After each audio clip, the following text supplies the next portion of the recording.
नमस्कार प्रिय विद्यार्थियों, आज हम एक नवीन पाठ प्रारंभ कर रहे हैं। यह आपकी त्वरित अध्ययन के लिए पुस्तक कृतिका का तृतीय अध्याय है। शीर्षक है, जैसा आपको परिलक्षित हो रहा है, रीढ़ की हड्डी। जगदीश चंद्र माथुर, जो कि एक बहुत ही प्रसिद्ध एकांकीकार हैं, उनका बहुत ही प्रसिद्ध एकांकी है। और इसमें उमा, जो कि एकांकी का प्रमुख पात्र है, उसके माध्यम से उन्होंने संदेश दिया है कि लड़कियों की पढ़ाई भी जो है लड़कों की जितनी ही आवश्यक होती है। मतलब एक तरह से उन्होंने सामाजिक खोखलेपन पर व्यंग्यात्मक ढंग से प्रकाश डालकर उसे दूर करने का उद्देश्य यहाँ लिखा है। तो आइए हम पढ़ते हैं। देखिए, मंच सज्जा की प्रारंभ में सूचना दी गई है। उसके पश्चात बहुत ही तरीके से बाबू जो है, वो बाबू अर्थात उमा के पिताजी, वो जो हैं कुछ तैयारी में हैं, तख्त को लगा रहे हैं और उनका नौकर भी उनसे कुछ उनके निर्देशों की पालना करते हुए उनसे बातचीत कर रहा है।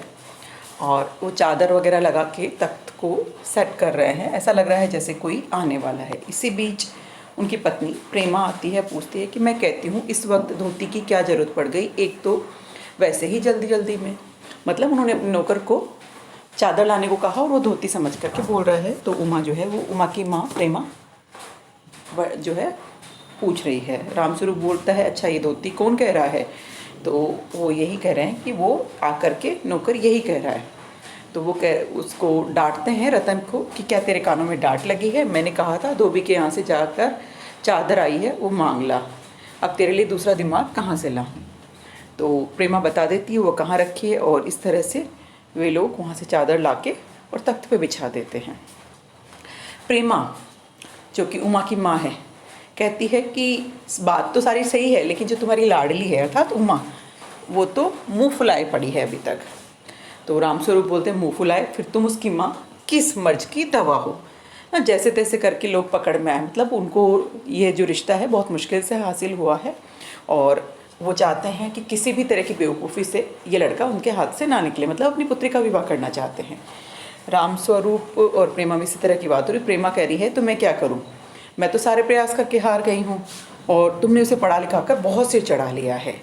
और वो अपने ज़माने की बात जो है कहने लगती है कि हमारा ज़माना अच्छा था, जितना थोड़ा बहुत होता था स्त्री सुबोधनी पढ़ लो, इतनी पढ़ाई करवा दी जाती थी।